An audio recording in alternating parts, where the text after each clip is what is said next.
शनिवार को अगरतला शिक्षा भवन में स्टूडेंट्स फेडरेशन ऑफ इंडिया और ट्राइबल स्टूडेंट्स यूनियन की ओर से उच्च शिक्षा निर्देशक को 7 सूत्री मांगों की प्रतिनियुक्ति दी गई। वर्तमान में कोविड मामलों की संख्या में वृद्धि हो रही है, जिसने पिछले 2 वर्षों में शिक्षा क्षेत्र में गंभीर संकट पैदा कर दिया है। फिर से वही हालत बन रहे हैं। ऐसे में शनिवार को एसएफआई व टीएसयू ने छात्रों की सुरक्षा को लेकर प्रतिनियुक्ति पर बैठक की। हॉस्टल को कोविड नियमों के अनुसार खुला रखना चाहिए। सरकार द्वारा शैक्षणिक संस्थानों सहित हॉस्टल में पर्याप्त संख्या में कोविड जांच की व्यवस्था की जानी चाहिए। यदि हॉस्टल छात्रों में से कोई भी कोविड पॉजिटिव है तो उन्हें स्वस्थ एकांत रहने के लिए उपयुक्त व्यवस्था करने की आवश्यकता है। विभिन्न शिक्षण संस्थानों में निर्धारित समय से पहले परीक्षा कराने की योजना तत्काल निरस्त की जानी चाहिए। परीक्षा देने से पहले पूरे पाठ्यक्रम को देखना होगा ताकि इसे पूरा किया जा सके।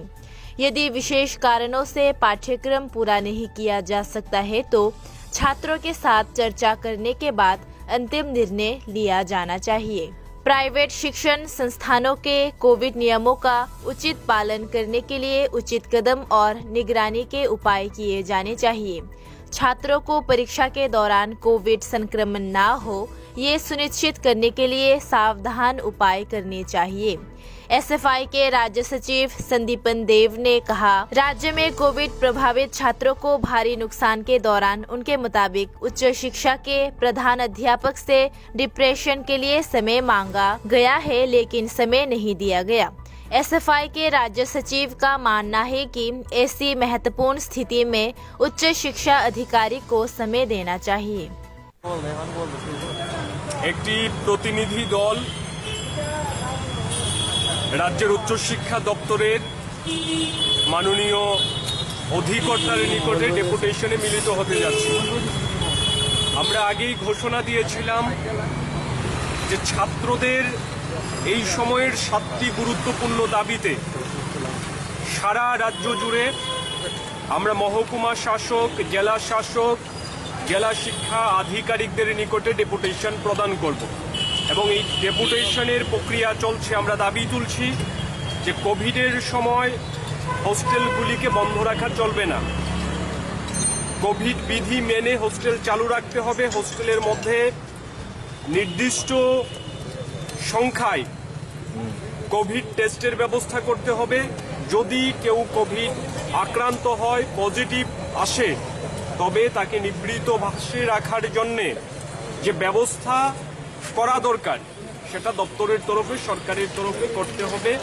সেই উদ্যোগ সরকারকে নিতে হবে। তাছাড়াও আমরা বলছি যে সিলেবাস শেষ না করে হঠাৎ করে পরীক্ষার দিনক্ষণ ঘোষণা করে দেওয়া, এটা ছাত্রদের বিরুদ্ধে যাচ্ছে। এটা করা যাবে না। সিলেবাস সম্পূর্ণ শেষ করতে হবে, তারপর পরীক্ষা নিতে হবে। এবং ইতিমধ্যে আমরা দেখেছি আমাদের দাবির পরিপ্রেক্ষিতে ত্রিপুরা বিশ্ববিদ্যালয় কর্তৃপক্ষ তাদের বিশ্ববিদ্যালয়ের পরীক্ষা এবং বিশ্ববিদ্যালয় নিয়ন্ত্রিত যে কলেজগুলি রয়েছে সে কলেজগুলির পরীক্ষা স্থগিত ঘোষণা করেছে। আমরা আশা করছি যে সিলেবাস শেষ করার পরেই পরীক্ষা নেওয়ার ব্যবস্থা করা হবে। তার সঙ্গে আমাদের রাজ্যের মধ্যে এই সময়ে এই কোভিডের যখন আরেকটা ঢেউ আসছে, রোজগার কমেছে, মানুষের নানাভাবে সমস্যা তৈরি হচ্ছে। আমরা বলছি যে এই সময়কালে সমস্ত ধরনের ফি সরকারকে মুকুব করতে হবে। বেসরকারি শিক্ষা প্রতিষ্ঠানগুলি তাদের মন মতো ক্যাম্পাস চালাচ্ছে, কোনো ধরনের বিধি নিষেধ তারা মানতে চাইছে না। এক্ষেত্রে সরকারের নজরদারি বাড়ানো দরকার। এই রকম 7টি গুরুত্বপূর্ণ দাবি নিয়ে এবং আমাদের নিশ্চয়ই দাবি রয়েছে, যা অবস্থা গোটা ভারতবর্ষে কোভিডের পরিপ্রেক্ষিতে গোটা দেশের মধ্যে শিক্ষাঙ্গনগুলিকে বন্ধ করে দেওয়া হয়েছে। ছাত্রছাত্রীরা স্কুলে, কলেজে, বিশ্ববিদ্যালয়ে না যেতে পারে একদিক দিয়ে মানসিকভাবে বিপর্যস্ত অবস্থায় রয়েছে। শিক্ষার বলতে গেলে পর 12টা বেজে গেছে, পড়াশোনা হচ্ছে না বললেই চলে। গরিব প্রান্তিক তফসিলি জাতি তফসিলি উপজাতি ছাত্রীদের অবস্থা সবথেকে বেশি শোচনীয়। এই পরিস্থিতিতে স্কুল কলেজ বিশ্ববিদ্যালয় বন্ধ রেখে এই সমস্যার সমাধান করা সম্ভব নয়। কাজেই সমস্ত ধরনের প্রিকশন নিয়ে স্কুল কলেজ বিশ্ববিদ্যালয় যাতে চালু রাখা যায় তার জন্য উদ্যোগ নিতে হবে। নির্দিষ্ট সংখ্যক পরীক্ষার ব্যবস্থা করতে হবে এবং পরীক্ষা ব্যবস্থা নেওয়া যাতে ছাত্ররা নতুনভাবে কোভিডে আক্রান্ত না হন তার জন্য যে সচেতনতামূলক ব্যবস্থা গ্রহণ করা দরকার সে ব্যবস্থাগুলি সরকারের পক্ষ থেকে গ্রহণ করা।